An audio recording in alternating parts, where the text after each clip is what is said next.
승리하고도 멸망한 군대에 나폴레옹은 왜 모스크바라는 함정에 걸어 들어갔나? 60만 대군이 증발하는 마술. 1812년 6월 24일 유럽 역사상 가장 거대한 군대가 러시아의 국경 내만강을 넘습니다. 프랑스, 독일, 폴란드, 이탈리아, 유럽 전역에서 징집된 병사만 무려 60만 명, 말 20만 필, 대포 1200문. 이 군대의 이름은 대육군. 지휘관은 전쟁의 신 나폴레옹 보나파르트였습니다. 그들의 목표는 단순했습니다.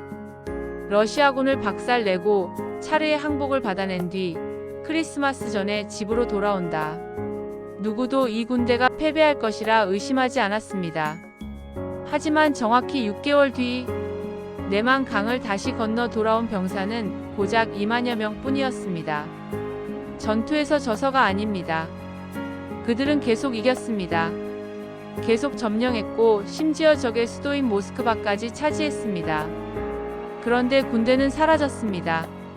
승리하고도 멸망한 군대에 도대체 광활한 러시아 땅에서 무슨 일이 있었던 걸까요? 나폴레옹을 무너뜨린 건 정말 추위뿐이었을까요? 아니면 러시아인들이 파놓은 거대하고 치밀한 함정이었을까요? 오늘은 나폴레옹의 몰락, 그 처절했던 180일간의 생존 기록을 따라가 봅니다. 오만함의 정점. 걷기만 해도 죽는 여름. 우리는 흔히 러시아 원정의 실패 원인을 겨울 추위라고만 생각합니다. 하지만 대육군의 붕괴는 여름부터 시작되었습니다. 60만 대군이 움직인다는 건 거대한 도시 하나가 매일 이동하는 것과 같습니다. 그들이 먹을 식량, 말들이 먹을 건초는 상상을 초월했죠. 나폴레옹은 현지 조달을 계획했습니다. 비옥한 러시아 땅에서 뺏어 먹으면 된다는 거였죠. 하지만 러시아의 여름은 가혹했습니다. 낮에는 30도가 넘는 폭염이 쏟아졌고 밤에는 폭우가 내려 길을 진흙탕으로 만들었습니다. 더 무서운 건 발진 티푸스였습니다. 더러운 물과 이가 옮기는 이 전염병으로 인해 러시아군과 제대로 싸워보기도 전에 여름 한 달 동안 무려 10만 명의 병사가 병들어 죽거나 탈영했습니다. 이미 출발부터 재앙의 조짐은 보이고 있었지만 나폴레옹은 멈추지 않았습니다. 한 번의 결정적인 전투. 그것만 이기면 전쟁은 끝난다. 그는 러시아군을 찾아 미친 듯이 내륙 깊숙이 들어갑니다. 유령과의 전쟁. 그들은 싸워주지 않는다. 하지만 러시아군은 싸워주지 않았습니다. 러시아군 사령관 바클라이 드톨리는 알고 있었습니다. 정면 승부로는 나폴레옹을 이길 수 없다. 그를 러시아의 깊은 뱃속으로 끌어들여라. 이것이 바로 악명 높은 청야 전술입니다. 러시아군은 후퇴하면서 모든 것을 태웠습니다. 마을, 집, 식량 창고는 물론이고 심지어 다리까지 끊고 우물에 동물의 사체를 던져 넣었습니다. 프랑스군이 도착했을 때 그들을 반기는 건 잿더미와 타다 만연기뿐이었습니다. 프랑스 병사들은 미칠 지경이었습니다. 도대체 적은 어디 있는가? 우리는 유령과 싸우고 있는가? 보급선은 길어지고 배는 고프고 적은 보이지 않는 상황. 나폴레옹은 초조해졌습니다. 스몰렌스크만 점령하면 그들은 싸우러 나올 것이다. 하지만 스몰렌스크에서도 러시아군은 도시를 불태우고 또 도망쳤습니다. 러시아 내부에서도 왜 도망만 치냐, 겁쟁이냐 라는 비난이 빗발쳤지만 러시아의 총사령관 쿠투조프 장군은 묵묵부답이었습니다. 이 늙은 여우는 나폴레옹이라는 맹수를 굶겨 죽일 작정이었던 겁니다. 보로디노의 피바다. 상처뿐인 승리. 모스크바를 코앞에 둔 9월 7일. 드디어 러시아군이 멈춰섰습니다. 더 이상 물러나면 수도 모스크바를 내주는 꼴이 되니까요. 장소는 보로디노. 이곳에서 인류 역사상 가장 치열하고 참혹한 단일 전투가 벌어집니다. 나폴레옹은 기다렸다는 듯 모든 화력을 쏟아부었습니다. 하지만 러시아 병사들의 저항은 광신적이었습니다. 그들은 포탄이 떨어져도 물러서지 않고 그 자리에서 죽기를 택했습니다. 하루 동안의 전투. 프랑스군 3만 명, 러시아군 4만 5천 명 사상. 도합 7만 명이 넘는 젊은이가 그 좁은 들판에서 고기 조각이 되었습니다.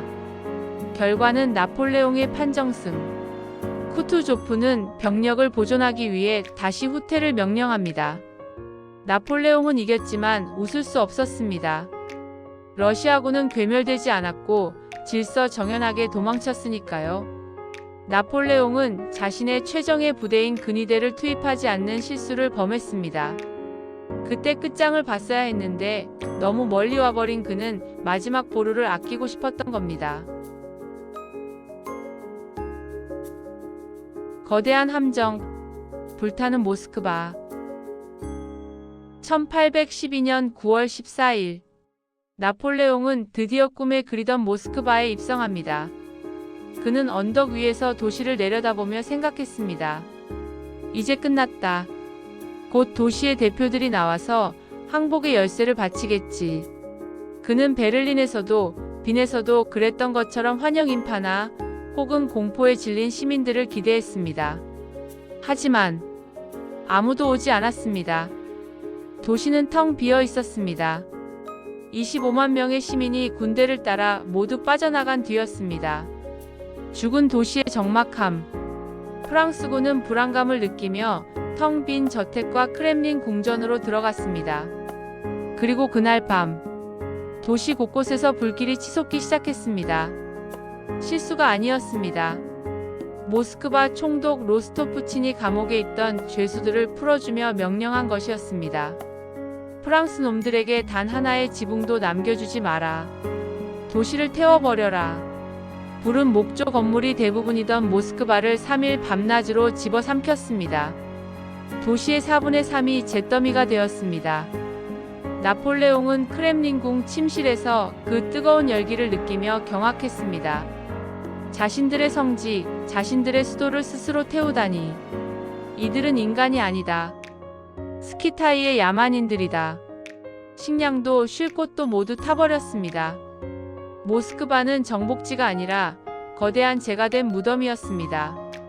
나폴레옹은 차르 알렉산드르 1세에게 편지를 보냅니다. 나는 모스크바를 점령했소. 이제 평화 협상을 합시다. 하지만 상트페테르부르크에 있던 차르는 답장을 보내지 않았습니다. 그는 알고 있었습니다. 시간은 나의 편이다. 곧 그분이 오신다. 동장군이. 지옥의 퇴각. 하얀 악마와 코사크. 나폴레옹은 모스크바에서 무려 5주를 허비했습니다. 곧 답장이 오겠지, 올 거야. 라는 헛된 희망을 품고요. 10월 19일 결국 그는 철수를 명령합니다. 너무 늦은 결정이었습니다. 처음엔 날씨가 좋았습니다. 하지만 11월 초 갑자기 기온이 영하 20도, 30도까지 곤두박질 쳤습니다. 준비되지 않은 프랑스군에게 러시아의 겨울은 재앙이었습니다. 여름 군복을 입은 병사들은 걸으면서 얼어 죽었습니다. 밤에 잠이 들면 아침에 다시는 눈을 뜨지 못했습니다. 말들이 죽어나가자 대포와 식량 마차를 버려야 했습니다. 먹을 것이 없어진 병사들은 죽은 말의 고기를 날로 뜯어먹었고 나중에는 죽은 동료의 살점까지 손을 댔다는 기록이 남아 있습니다. 추위보다 더 무서운 건 코사크 기병대였습니다. 러시아의 비정규 기병대인 그들은 마치 늑대떼처럼 대육군의 주변을 맴돌았습니다. 대열에서 조금이라도 뒤처지거나 낙오된 병사가 있으면 어김없이 코사크의 창이 날아왔습니다. 그들은 잠을 자는 프랑스군을 습격하고 도망치기를 반복하며 병사들의 피를 말려 죽였습니다. 나폴레옹의 군대는 군대가 아니었습니다. 그저 살려달라고 울부짖으며 걷는 거짓대에 불과했습니다. 베레지나의 비극. 마지막 희망과 절망. 퇴각의 마지막 관문 베레지나강. 러시아군은 이곳에서 나폴레옹을 포위 섬멸할 계획이었습니다. 다리는 이미 끊겼고 강물은 얼음장처럼 차가웠습니다. 뒤에서는 러시아군이 쫓아오고 아픈 강물에 막힌 절체절명의 상황. 이때 나폴레옹의 공병대장 에블레와 그의 부하 400명이 기적을 만들어냅니다. 그들은 영하의 얼음물 속에 몸을 담그고 맨손으로 다리를 만들기 시작했습니다. 물이 목까지 차오르는 곳에서 기둥을 받고 판자를 깔았습니다. 그들은 하나둘씩 저체온증과 심장마비로 물속으로 사라졌지만 다리는 완성되었습니다. 다리가 완성되자 생존 본능에 미친 군중이 몰려들었습니다. 서로를 밀치고 짓밟으며 강을 건넜습니다. 마차가 사람을 깔고 지나가고 밀려난 사람들은 강물에 빠져 죽었습니다.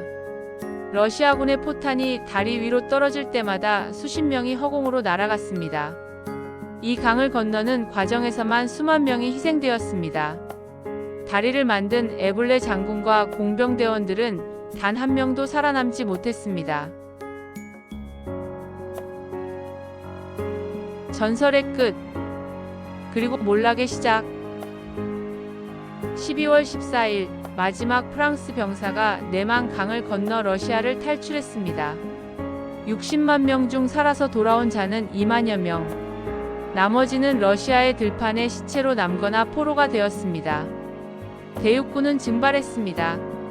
나폴레옹은 퇴각 도중 파리에서 쿠데타 음모가 있다는 소식을 듣고 병사들을 남겨둔 채 썰매를 타고 먼저 파리로 돌아갔습니다. 그가 남긴 말은 위대함과 우스꽝스러움은 종이 한 장 차이다였습니다. 러시아 원정의 실패는 나폴레옹 몰락의 결정타가 되었습니다. 그가 무적이 아니라는 사실을 전 유럽이 알게 되었으니까요.